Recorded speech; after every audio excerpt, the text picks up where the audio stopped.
Okay, I'm already having a good time with these two on the couch. And a little bit of background, because the person I'm about ready to introduce you to, I have known this person, I think since she was probably 5 or 6. So I should introduce you to her, don't you think? Joining me on the comfy couch to talk about Das Biest Performance Project, Sophie Marie Schatz. And you are the artistic director of Das Biest Performance Project. And gosh, you sure have grown up nicely. Thank you. My goodness, when I walked into the green room and I knew you were going to be here, I was like, how many years have I known this bright light? A long time, but you brought another bright light with you. One of my favorite people. Well, there we go. Keon Gamden, you are the stage manager for Das Biest Performance Project. Welcome to Cityline. Thank you so much. Thank you for having us. Are you kidding? And these shoes, now we don't have shoe cam right now because we're working on some cameras, but these have amazing design inside the heel. Anybody who has shoes like that, you're a friend of mine, automatically. So Sophie, what is Das Biest Performance Project? I love the name. Can you Thank tell? you. Wonderful. We do too. So we're a modern dance company based here in Tacoma. We specifically, though, prioritize hiring disabled dancers and queer identified dancers. So everyone on our staff, our performers and our tech crew are disabled in some way or are queer identified. So tell us what we're seeing here. So this is a snippet from our film from last year called Monsters Under the Bed. This was our first film project as an incorporated company. Okay. And then here is a live performance from our show Vampire, which we are really excited. We're about to have in October, our 3rd annual Halloween show at Crescent Moon Gifts. This was our 2nd year.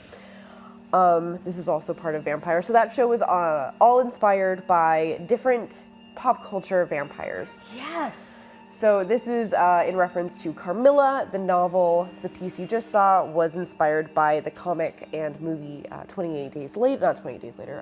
That was a different zombie film. Very different.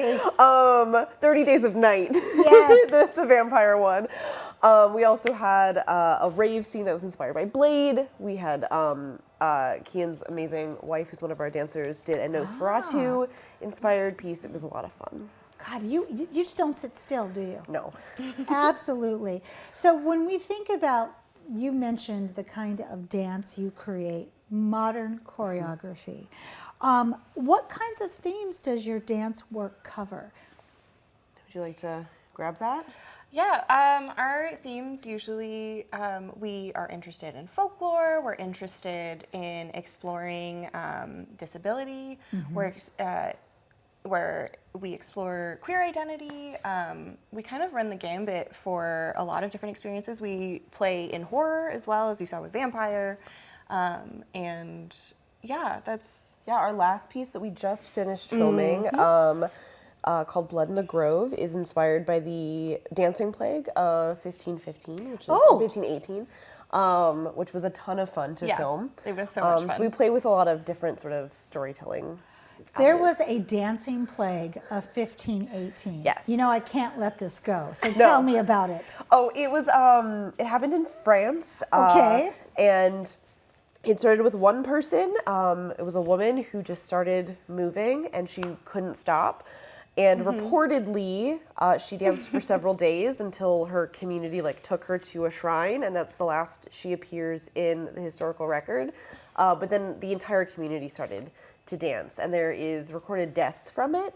It's not great, but there's no definitive reason for why it happened. Yeah. Or if it's actually something that, truthfully happened or just Myth. Apocryphal, yeah. Oh my, I love this kind of stuff. I mean, this is the kind of stuff at 2 in the morning where I scream, yes, when I'm looking at the computer. And you get it does exist. Down a Wikipedia rabbit hole. Oh, absolutely. So nobody does this alone. So who are the staff and how did they get involved with this? Yeah, so we're a pretty close-knit group.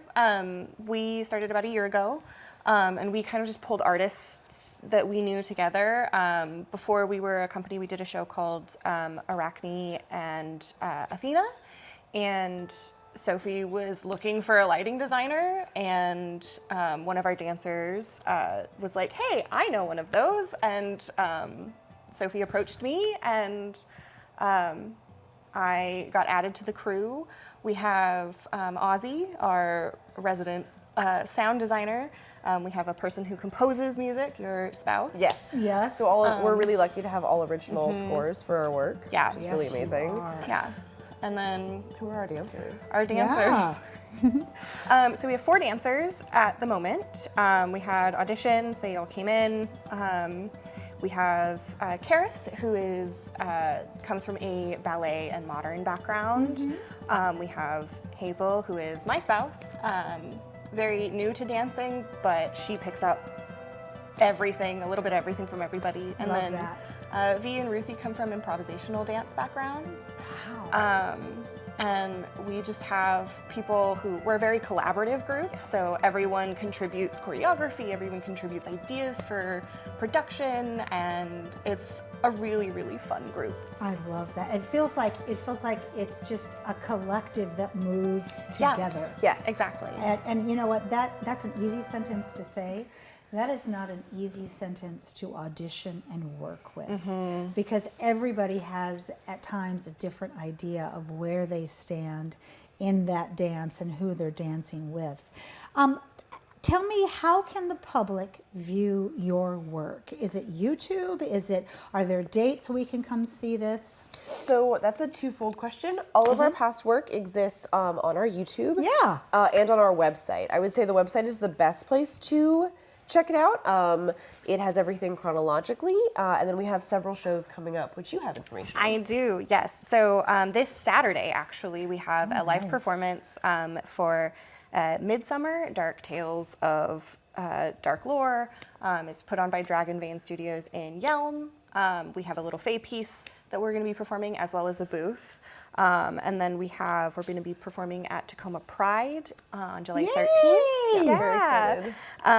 And then we have film showings for Blood in the Grove. Okay.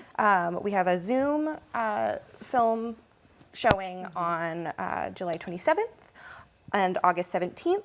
We're going to be outdoors at Jane Clark Park, showing that there. And then stay tuned for our fall shows. Oh, I love this. So let's talk about funding, because this is huge. I mean, again, it's one thing to say you brought everybody together, but then the big question is, how did you get funded? So who funded you, and who do you need to thank? That's a really large question. Our first year we were, I would say, half self-funded, half we had some really amazing grant funders. This year we specifically have been funded by Tacoma Creates and Arts Washington would be our 2 largest funding, grants specifically. And without them we wouldn't be able to do what we do. Oh yeah, boy, thank goodness for those people. So the question for both of you, because we talked about the dancing plague, and there are a lot of mysterious, what I think are ways that you get your themes and ideas. So if each of you had to pick one source, what would it be? So, go ahead. One source Of where you get your ideas and themes. Oh, basically, when we sit down for a production meeting, Sophie is like, I was thinking about this. And I make that my special interest for the foreseeable future until performance. And I would say I pull a lot of it from mythology. Oh, there we go. Yeah. I Or, love that. I read a history book once and that idea stuck in my brain. Once? Yeah. I love that too, in the morning. Yes. And they referenced the dance plague, and you just jumped in and found it, which is amazing. So I know that you are not doing tryouts now, but when you start tryouts, how do we find out about them? How do people audition? How do we support you? That is a great question. So all of our events, whether they're workshops or performances, are on our website, which is biestperformanceproject.com. Also, if there's any interest or in auditioning or just collaborating at all, you can reach us at biestperformanceproject@gmail.com. It's the longest email ever. And those are probably the best two places. I love that. So, and when someone does audition, how long does it take for them to hear back? Usually a week. Oh, that's nice. Yeah. We are all working artists, and we know that scheduling is probably the toughest part of Yeah, being it an is. artist, or one of the toughest parts, so we like to be prompt and on top of things. I love it because nobody wants to hang out and wait for their phone to ring. No. Because we've all been there. And you don't really wait anymore for your phone to ring. You just hope you catch the phone call. Or you're like, do you text? Do you check your phone for your email. What do you do? But the fact that artists are the ones who are making this decision makes my artist heart happy because I feel like I'm being treated with tender, loving care. Thank you for bringing this art to our studio today.